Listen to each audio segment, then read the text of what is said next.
Hello, and welcome to the third series of the Zay Initiative's Dialogues on the Art of Arab Fashion. I am Emma Farmer and will be your host for today's webinar. We're delighted to welcome back so many guests from across the world for today's dialogue. Today, we are so excited to be joined from New York by Dr. Lina, Executive Director of the Arab Institute for Women, who, with Dr. Reem, will discuss Arab women and stereotypes.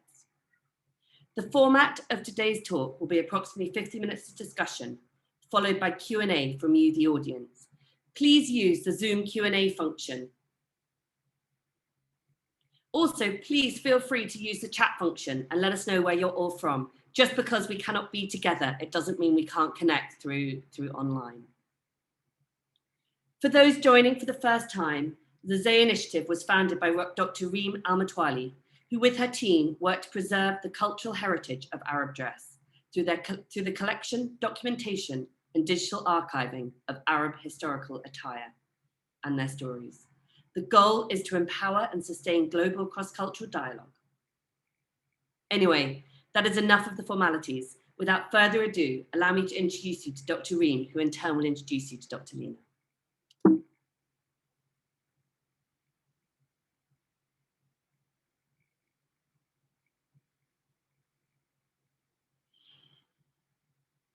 Dr. Reem, we're just struggling with your volume at the moment.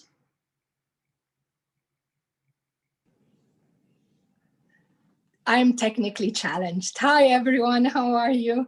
Welcome, welcome, welcome. So welcome back to another session and dialogue with an esteemed lady that I admire very much. Dr. Lina Abirafeh has served as Executive Director of the Arab Institute for Women since 2015. She's based in New York and Lebanon. And in 2018, Lina was listed as one of the Gender Equality Top 100 Most Influential People in Global Policy, one of only 2 Arabs to make this list.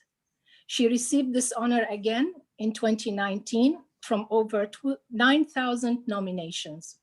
Lina brings a strong feminist activist orientation to the Arab Institute for Women, promoting education and research to advance social change, policy change, and to ultimately improve the lives of women and girls in the Arab region.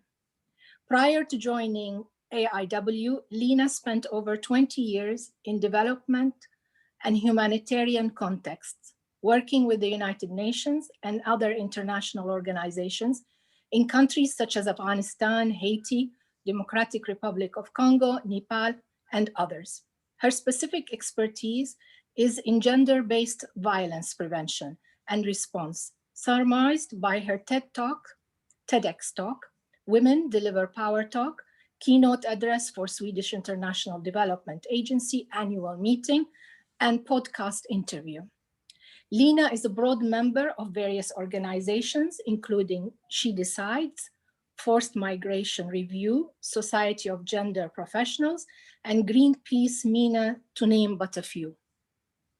Lina completed her doctoral work from the London School of Economics, and she published Gender and International Aid in Afghanistan, the Politics and Effects of Intervention based on her research. She speaks and publishes frequently on a range of issues, such as gender-based violence, sexual and reproductive health and rights, what's holding Arab women back from equality, bodily integrity and autonomy, female humanitarian aid workers, women in conflict, for instance, in Sudan and Yemen, and so on. Each one of those is a topic of its own, and I think warrants a whole dialogue session.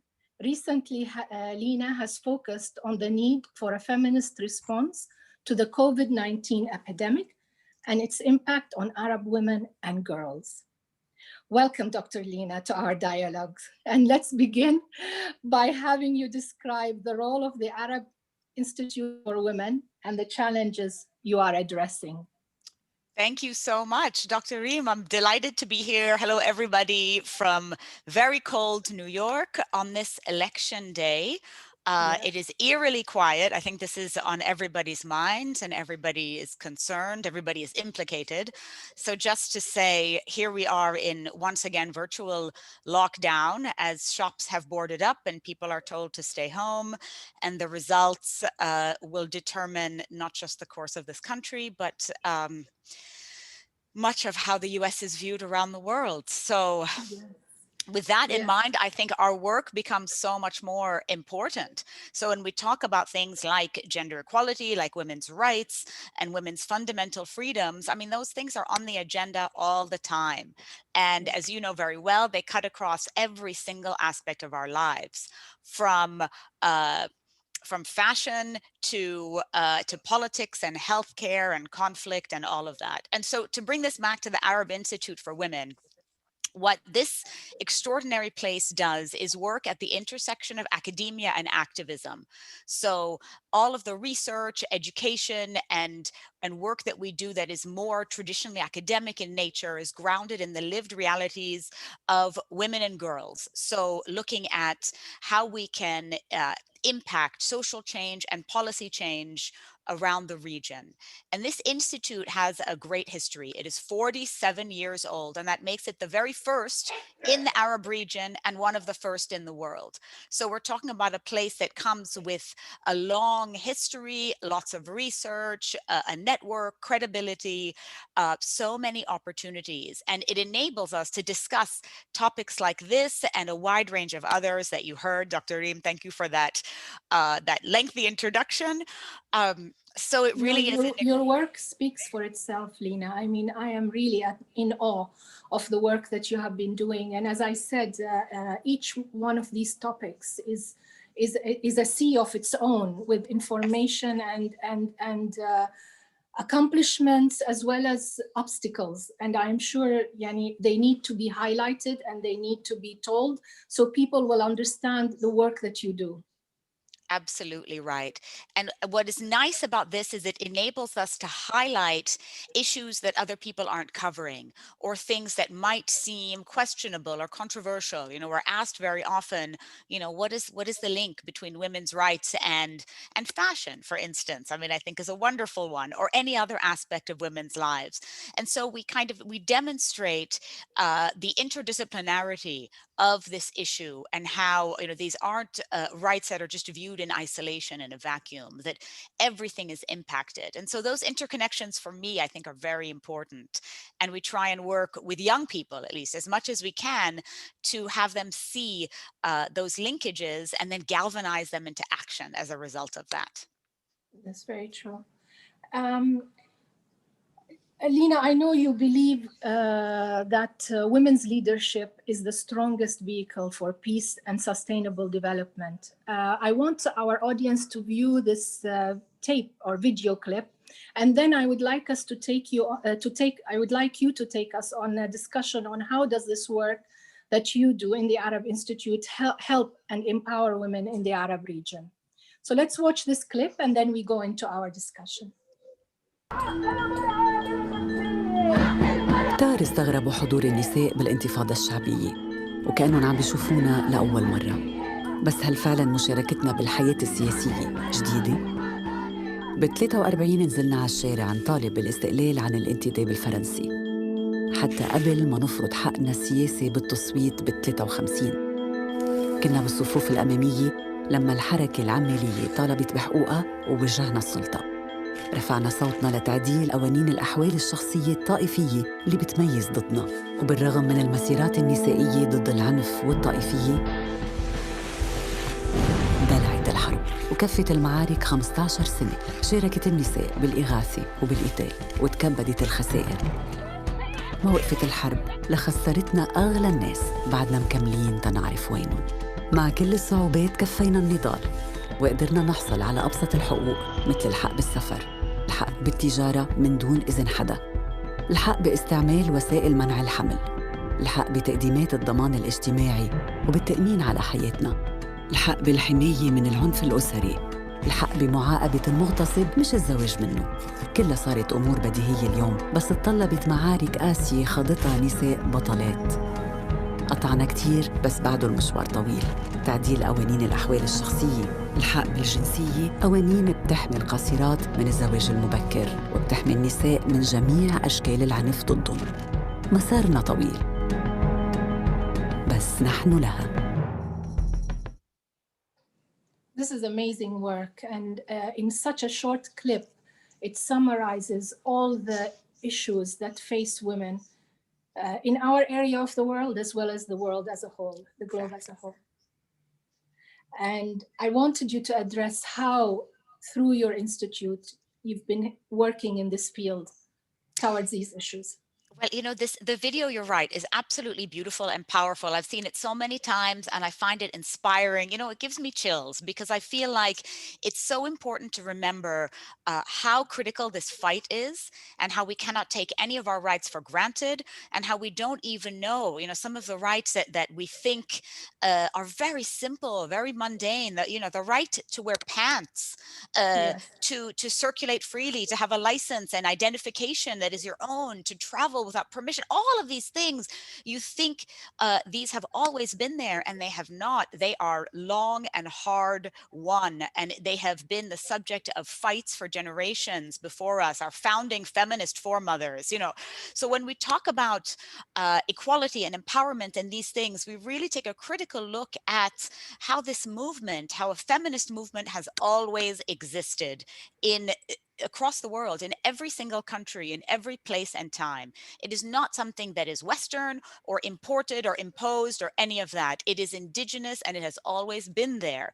And there have always been movements to fight for what is rightfully ours, you know, which for me in the end is a source of frustration in some ways, because we are still fighting generation after generation for things that should be granted to us by virtue of our birth as humans. But we continue to be viewed as less than equal. And so when we talk about how we raise awareness or the advocacy that we do, you know, we really need to make people aware of the inequalities that still exist in their lives. And they need to care about them fundamentally. They need to see them first. When they see them, you know, it tends to galvanize people into action, but they also need to take it very personally, not to say, well, that's not my problem, it won't affect me, or I'm not harmed by this, I'm not experiencing violence, or I'm not in a conflict, or I'm not oppressed. No, but you are.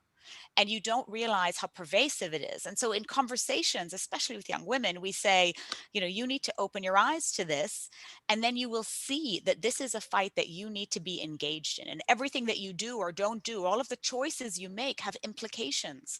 How you choose to live your life, what you study, how you work, how you deal with other women, how you potentially raise children, how you negotiate with your partner, how you choose to have a lifestyle that conforms or defies tradition, whatever it is. All of those things are very political choices. So we need to understand that those are things that we have to constantly negotiate and defend, because even the rights we think we have, and this country is a great example, the rights we think we have are being peeled away like an onion, bit by bit. And we have to constantly be vigilant, which is exhausting.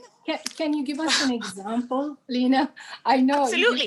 A great example is on sexual and reproductive health and rights. You know, here we are. I mean, it is 2020, although it doesn't feel that way. It is 2020, and we still have to argue why we need rights to our own bodies. You said I'm on the board of this amazing movement called She Decides. You're right. It is a wonderful movement about bodily integrity and autonomy and the freedom to decide what to do with your body and your life. Why does an organization like that even need to exist? Why? I mean, for me, it is frustrating that we actually need to say that. And when I say in the Arab region, she decides, people say, oh my goodness, wait. If I said, okay, what about he decides? Doesn't he decide for himself? And they say, it's normal. That's not a problem. I say, but why is it not a problem that he decides for himself? But when I say she decides for herself, you all think it's a revolution and I'm trying to create problems. It is embedded in our rights as humans. It is enshrined in cultures. We need to actually state that explicitly and name it and claim it, because otherwise we lose those kinds of rights that are the rights that we're entitled to.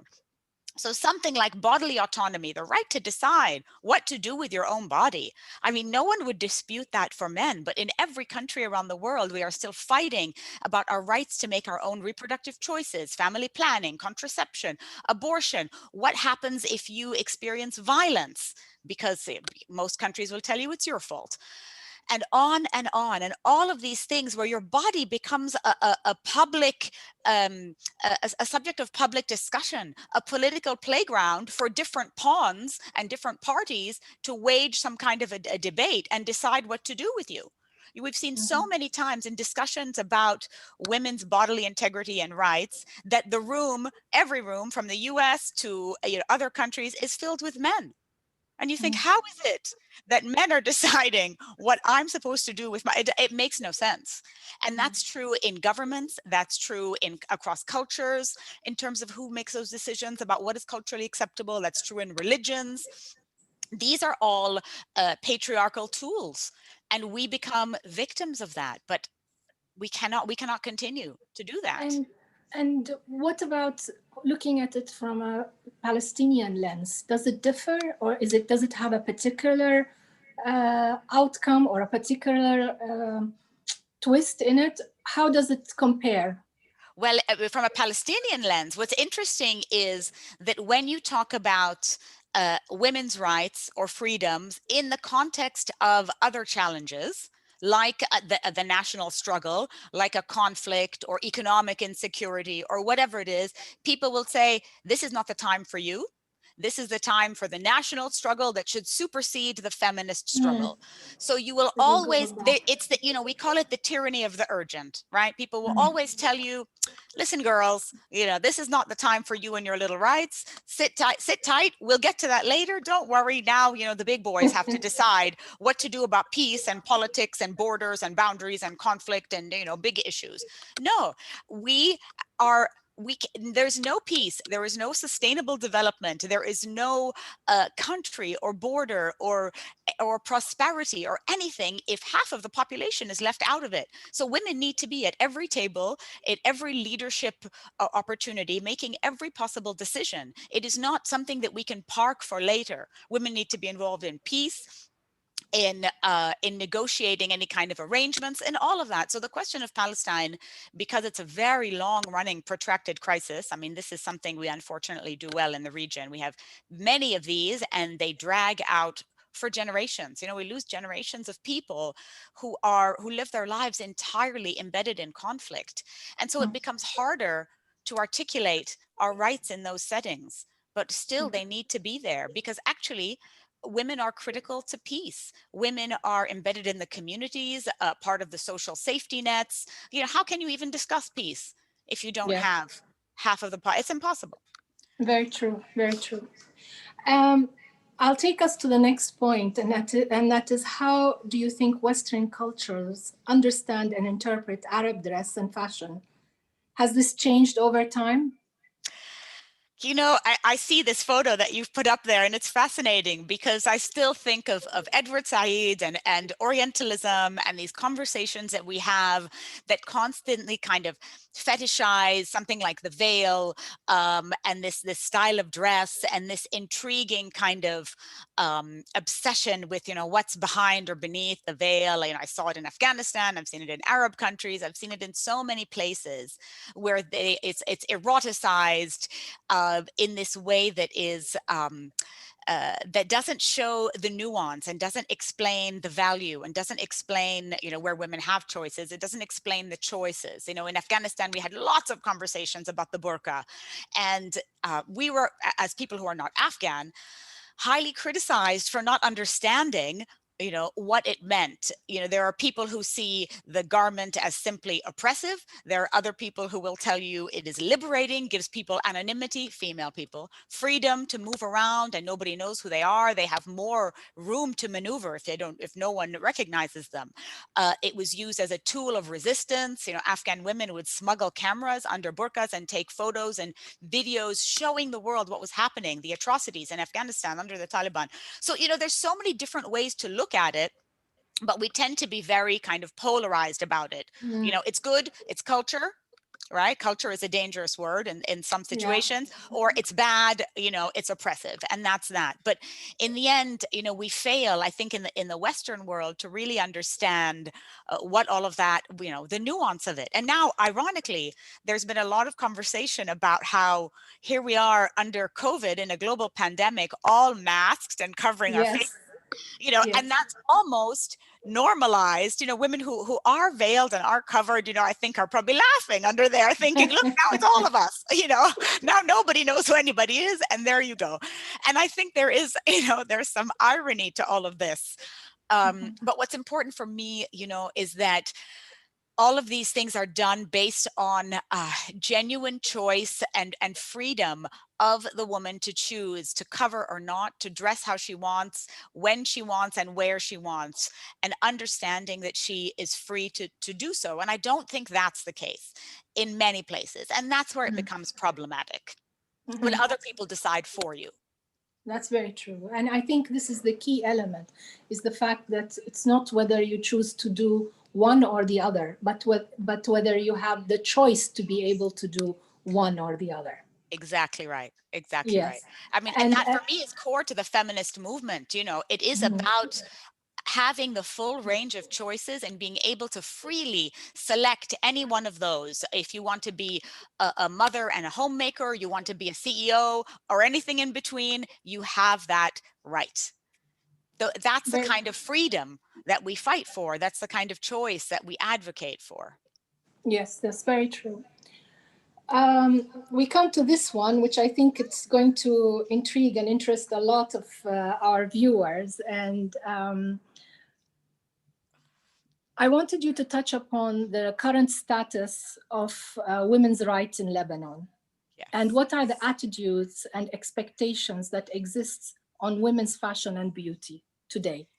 Yes, that is a great question in two parts. So with women's rights in Lebanon, there are some that, as you saw from the video, some that have been won, some that are incomplete, some that still remain, something like personal status codes, having different sects determine your rights to marriage, inheritance, divorce, children, whatever types of things are fundamentally unequal. So there's no secular law when it comes to, what is the minimum age of marriage, what is a woman's rights within marriage or after, whatever those kinds of things are. What are her rights to her children, nationality, all of those kinds of things. So, we are still fighting that, and a lot of women don't know it.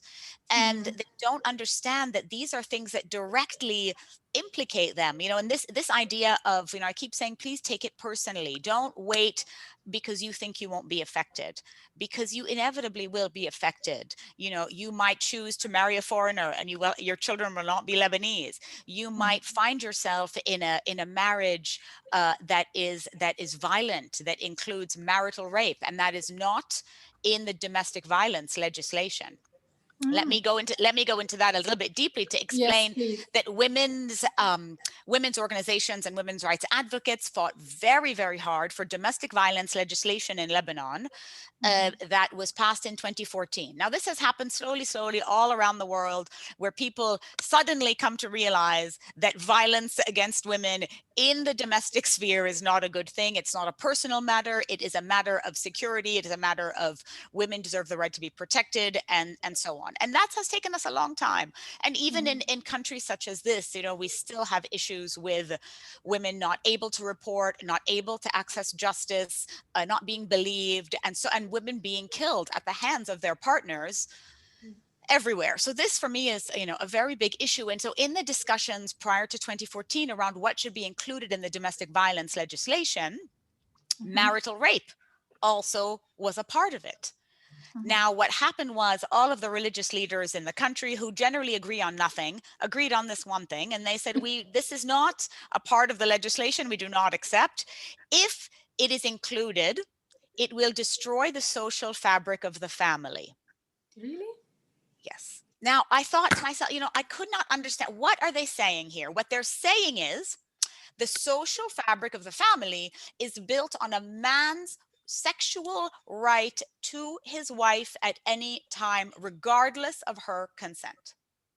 Now, that sense of sexual ownership and entitlement is not part of what I think is a healthy marriage, or the social fabric of the family. And the irony is, if you're raped outside of marriage, there are laws to protect you. I mean, however you access justice or not, however the perpetrator is punished or not, is another story. So you're raped outside of marriage, it is viewed as against the law in principle, and you're protected. You're raped within marriage, and that's just your duty as a wife. And that, young women need to know that. They need to understand that. I don't want them to ever have to experience it in order to feel it. But, you can, on some levels, understand that this is a very serious problem, that when you get married and you sign the paper, you are signing away your right to your own body right there. That needs to be changed. There is no situation in which the reverse could be true. I keep saying, look at it, let's pretend we're in a parallel universe. If it said a woman has the right to take her man's body at any point without his consent, and he just has to submit to that, I think people would say, what, are you crazy? There would be an uproar for something like that. So the fact that we so easily accept the reverse, and we laugh, I'm laughing, it is unfortunate, because we have such a big problem accepting our own rights to our body. Yes. That's one example. And sadly, it is always taken either as a joke, like, and people laugh about it, or it is dismissed without talking about it. And both are counterproductive to what needs to be done. Having said that, I will take you to the second point of my question and bring it to physical appearances. Yes. And what attitudes and expectations that exist on women's fashion and beauty today in an area like Lebanon, because we're talking about the Lebanon, and you are from that area. Lebanon is a fascinating juxtaposition. It's a constant contradiction, Lebanon, because you will see women wearing what they want, and very little of it at times, and they have the freedom to do so and the comfort to do so, and I think that is great. Everybody should be able to exercise that, but that cannot be confused with having full equality and rights. Your ability to wear a tank top or a bikini is not the same as your ability to inherit, protect yourself, buy land, hold a senior position in government. Well, that is not the same thing. So I think young women especially conflate these, and they say, well, I'm wearing what I want, therefore I am free.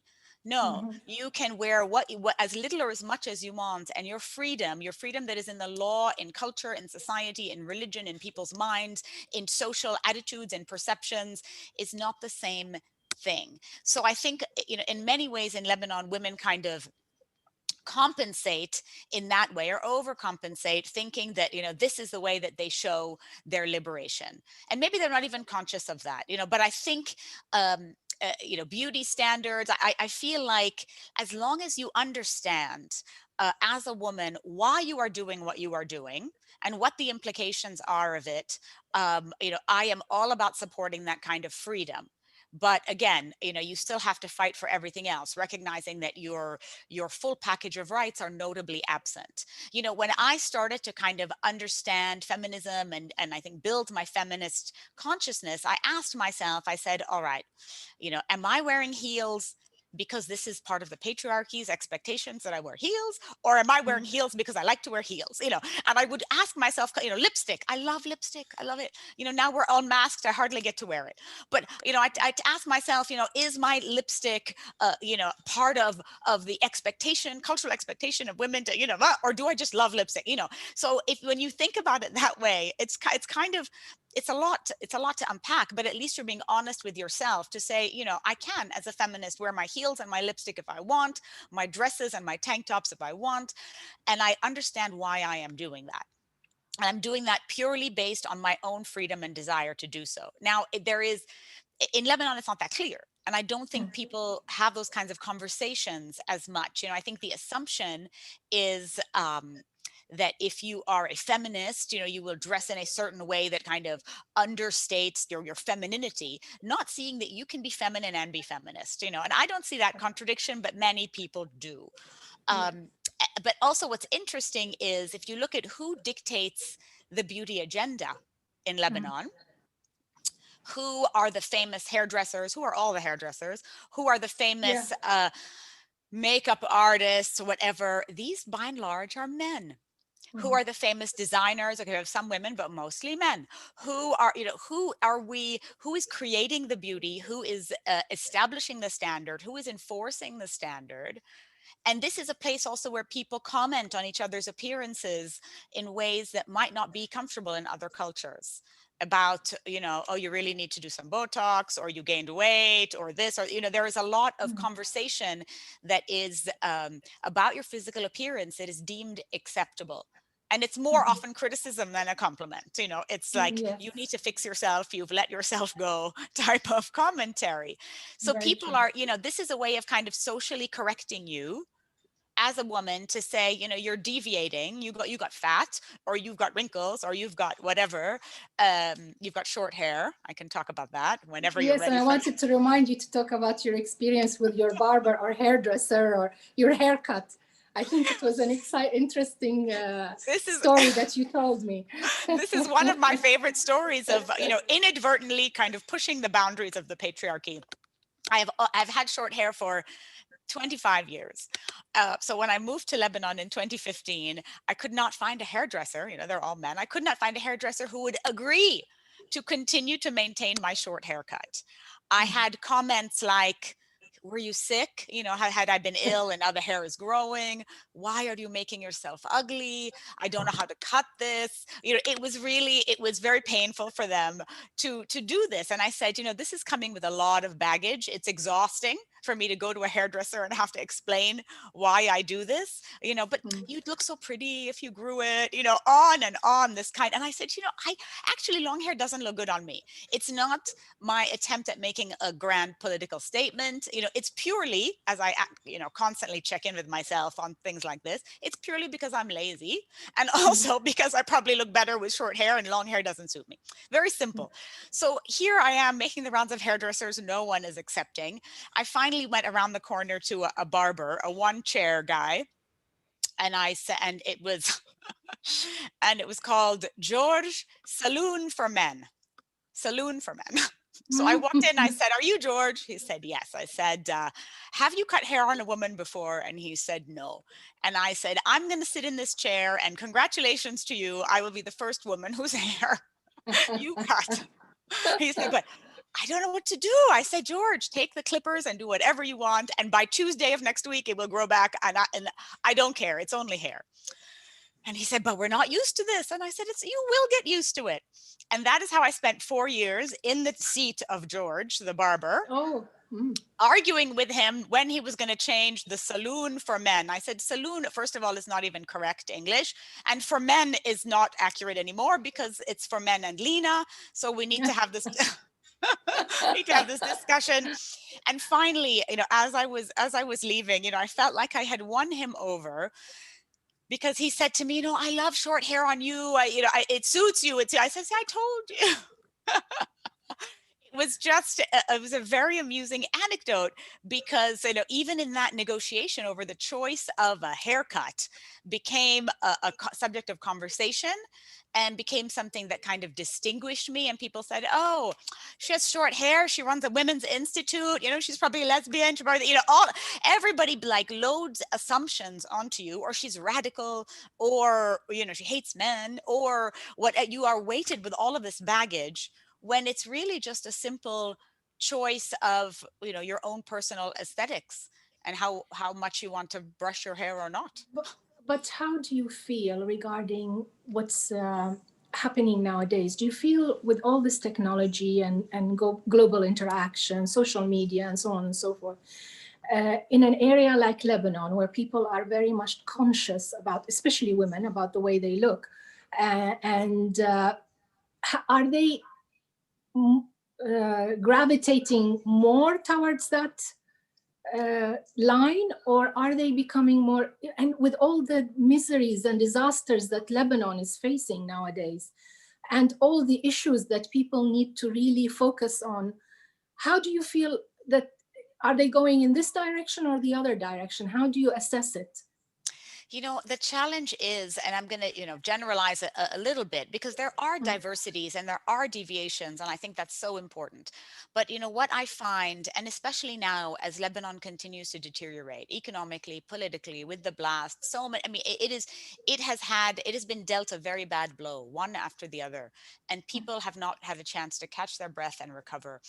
But young people especially are looking for a way out of the country, which in many ways is understandable. They need access to economic opportunity. They want to feel safe. They want to have they need to have a life. All of these kinds of things.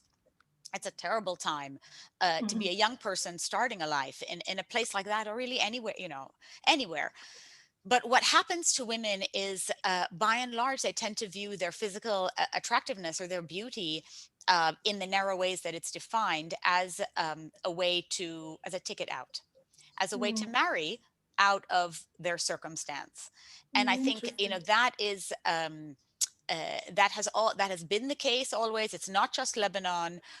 It is the idea that, as long as you are deemed beautiful, as long as you are attractive by, what is the acceptable standard, you are more likely to find, the right guy, and the right guy with somebody who has a foreign passport, who can take you out of there, or who has access to opportunities that you don't, or who can better your circumstance. And this is not a judgment as much as, it is understandable in the context of, when you're left with nothing, when you have no other opportunities. And I think women have to rely on physical features a lot for those types of things, and we see it even, even in so-called developed countries where, women who are slimmer or more attractive or better dressed are more likely to get a job than somebody who is overweight, or, these things Yes. are constant, this kind of implicit, unconscious bias that we have. So, I understand that women feel a lot of this pressure. But the challenge is, there's also the need to conform based on society and family and the media and, other women. And look at the famous Lebanese women, by and large, they very much look the same, the long hair, there is a type, there's a type. Yes, and women who are in the public eye don't deviate from that. So, as a young woman, you don't see the variety, you don't see the diversity, you don't see the acceptability of short hair or a different style or something. And I think that's what we're missing, the idea of, you can be beautiful. Beauty is defined in so many rich ways, and it is not just something that is a trap or a magnet, or something to which you have to conform. It is something that you can celebrate for yourself in ways how you choose to express yourself. And that's why, I don't know if you want me to speak about this now, but that is why a couple of years ago, the Institute undertook a very controversial, let's say, training to work with the Miss Lebanon beauty pageant contestants. Yes, I would love for you to tell this story, because I think it's very interesting. I was approached by the administration of the university and others saying, it just so happens that the Miss Lebanon contestants, of which there were 30 at the time, 2018, are going to be on campus at the university, and would I like an opportunity to speak with them? And I said, 100% yes. Definitely, yes. And I had people tell me, what are you doing? How are you endorsing a beauty pageant? This is demeaning for women. It's not feminist. It is taking us backwards. It is based on physical appearance only. It is fuels competition between women. It manifests in eating disorders. It, fuels violence. It does 100 terrible things. And I said, yes, absolutely agree. But these are young women who probably have never had the chance to hear the things that I'm going to tell them. And everybody deserves a right to know. When they have that information, it is up to them what they will do with it. Do I expect a revolution of the 30 women? I do not. But do I expect to have planted a seed, maybe in one, maybe in two, to think differently about the implications of, what this means when you're standing in a bathing suit being judged based purely on your measurements and on your physical appearance? So I had, in the end, 3 days with them. We had different trainings, different trainers come in, different conversations about women's rights, about beauty, about eating disorders, role models, young women, violence. What is a beauty standard? Things like foot binding was part of a beauty standard, right? Female genital mutilation that continues in part because of aesthetics, because women's genitalia was viewed as unattractive. And, there are lots of things that have happened in the name of beauty. Breasts have increased and decreased, butts have expanded and shrunk, waists and corsets. And, you're like an accordion. Your body is an accordion for you to play with, like as if you're made of rubber. And you have to constantly think, oh my God, is it a nose or not? Is it big eyes or hair or not? Is it, what is the thing that we're supposed to do today? How do you follow that? So, I talked to these young women about it. And some of them were really shocked. They said, and one of them said, I never knew this. No one ever told me this. No one taught me this, and I will never forget this. And I thought, this is the point, right? And there was a lot of negativity and a lot of pushback from it. But I also talked about how, you are free to participate in a pageant. You are free to celebrate your beauty, knowing also that it's part of a genetic lottery. I mean, you're lucky that you're tall and you know what I mean? Like there are some people who are naturally built that way, and you can exploit that in ways you choose. And that's, you celebrate your body in the ways you want, but, make sure what you are doing or what you are saying and the implications of that on young women, on all women. I use the example of the Miss Peru competition in 2017, which is one of my favorite stories because it was a great example of women disrupting and reframing a pageant. Yes, they were there. They were standing in their bathing suits. And at a certain point in the pageant, each one goes up to the microphone and says, my name is so-and-so, I'm from this town, and my measurements are 1, 2, 3, whatever. Now, what happened was beautifully planned in advance by these women, and nobody else knew. The women went up and, first one said, my name is so-and-so, I'm from so-and-so, and my measurements are X number of women in my village have experienced domestic violence and 0 have had access to justice. And the audience was stunned into silence. And the next woman came up and said, and here's my name, and here is my town, and my measurements are women still earn this much for the same work as men, and whatever, just one statistic after another. It was like, they had silenced the audience completely. They had disrupted the event in a way that was meaningful and gave people the numbers that really matter.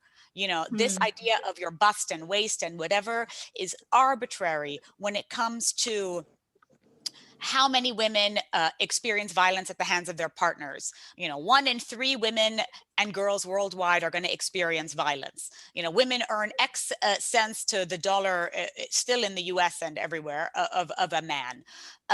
Women are underrepresented in positions of leadership and decision making. There's hardly any women heads of state. There's hardly any women in governing bodies and parliament, and on and on and on.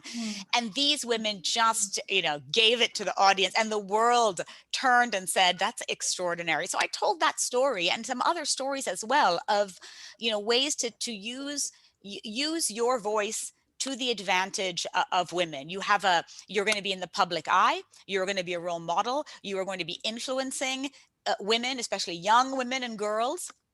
Say the right things and do the right things, and tell them it's okay to be beautiful, but not at the expense of everything else.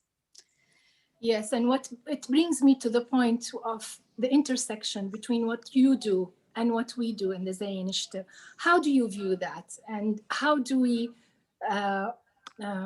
complement or work with each other?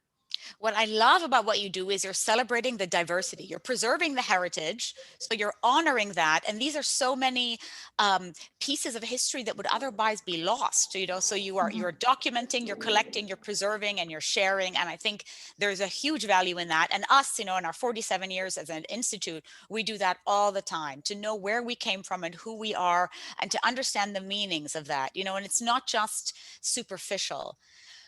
What you also do is examine the nuance and understand it, and show young women, especially, I'm a big fan of showing young women and working with them, you know, as leaders in their own right, to show them the history and the evolution of dress and the implications and how people perceived it and what they used it for and why it had meaning and how things kind of come back into the public space.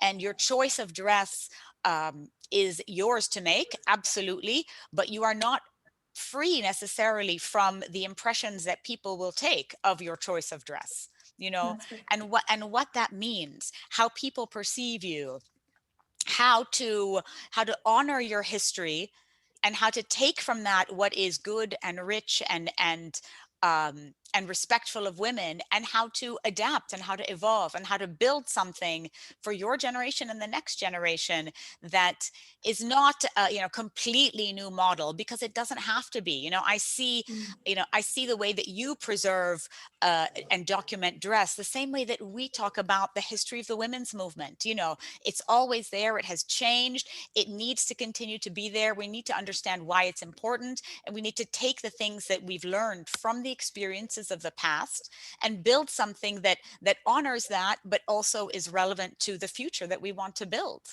So it's that idea. I mean, when you talk about things like, you know, sustainable fashion and whatever that maybe, you know, 10 years ago or 50 years ago, we didn't talk about. So you are taking what is rich and old and historic and bringing that into the modern era. Yes, thank you. And just before we leave, and I know we are all running out, you know, out of time, but I can't let you go before I ask you this question, which was not part of my questions that I was thinking of, but I think it's a very important point that we need to touch upon. And your take on the need for a feminist response to the COVID-19 pandemic and its impact on Arab women and girls in particular. I wanted you to touch upon this point because I think it's very important at this time and through what we are going through nowadays. So if you could just speak to us a little bit about that. Absolutely. I mean, and there are trends, unfortunately, all around the world that are showing the impact this is having on women. And that's for lots of reasons. First of all, that women by and large are the world's carers. Unpaid care, absolutely, but also care work that is, you know, deemed to be the lower level, nursing and whatever types of things, you know, so women are on the front lines, whether personally or professionally, putting themselves at risk. They are doing the work around the clock. They are exposed. They are our frontline fighters. So there's that aspect of it. Being a carer also in an informal capacity means that regardless of the work that you do in your professional life, you still are coming home or, you know, after hours, caring for the sick child or the sick parent or tending to people in the community. Women everywhere, and especially in the Arab region, are always the ones who are the social safety net.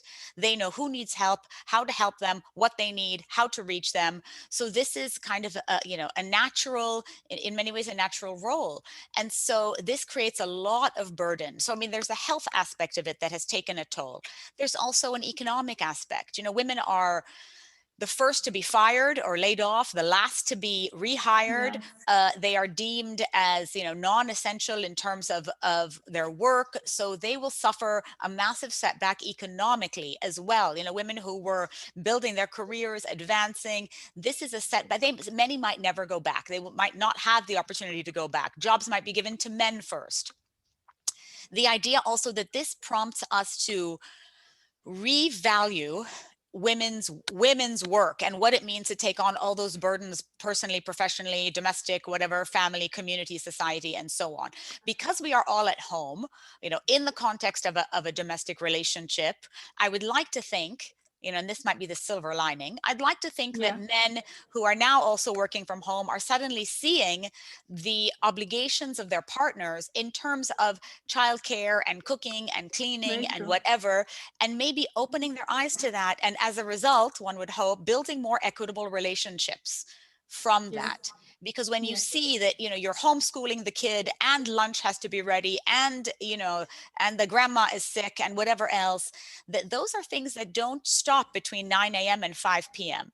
You know, and that's the other thing I found very interesting is that this has forced us, in good and bad ways, to mesh our personal and professional lives. You know, we used to think that Nothing personal should happen in working hours, and we existed as if these are two parallel things that never met. Yes. While Yes. emergencies, sicknesses, family obligations, anything that these aren't restricted to after hours and weekends, as our lives don't work in such silos.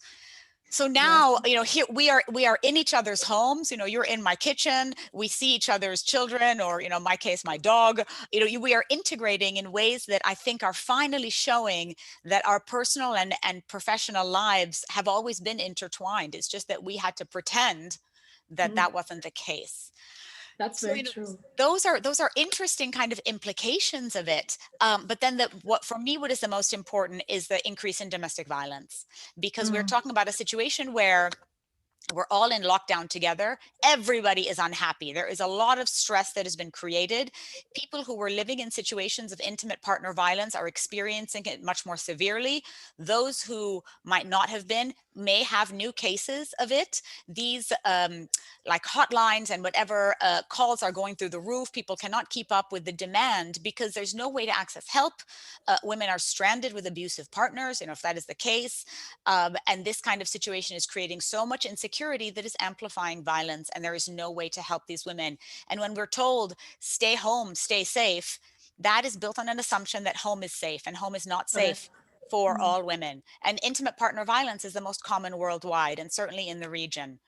We're talking about maybe 2/3 of women who experience it, and we don't even know the reality because of the lack of reporting, because of the underestimation of the numbers, because of the stigma attached to it. We don't even know the extent. So those are some of the challenges. And, this pandemic is not going anywhere. We are going to have to live with this new way of operating, this new way of working, this new way of coexisting, and the new problems that it's created. Even the new forms of violence, like cyber violence and other types of things that are extremely scary, especially when our young people spend 20 hours of 24 staring at a screen and connecting with people socially this way because they need some kind of contact. We're starved for human contact.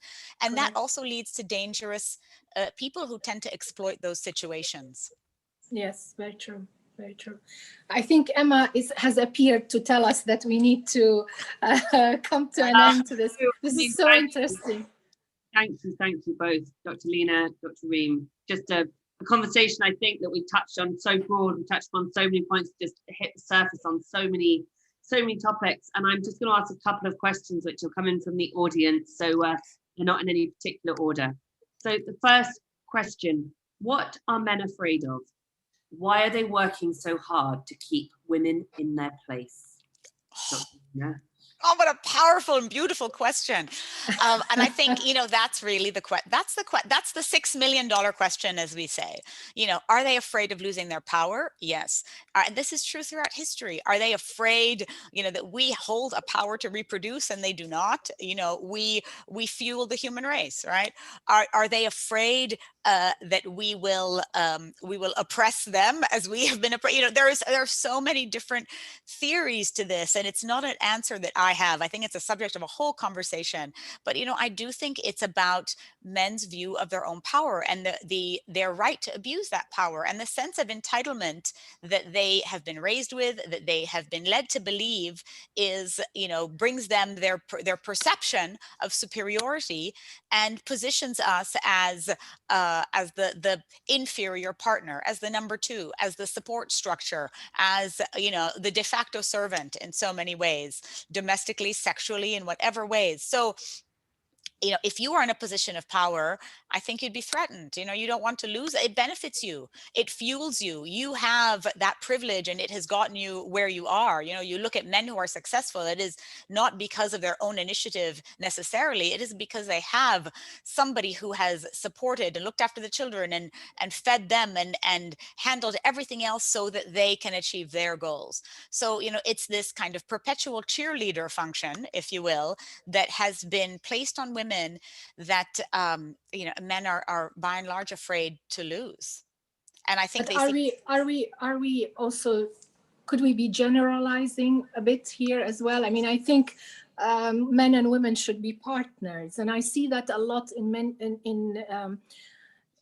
when I meet with a lot of the younger generation. I think men of this younger generation are more accept more the roles that women are taking nowadays. And I find them to have even sort of a reversal of role. Many of them tend to help a lot and stand by their partners. And I think the perceptions are changing within the generations that are coming after our generations. Don't you think so? Absolutely right. Absolutely right. And I think it's also in part due to, the incremental changes that we've made in the right direction.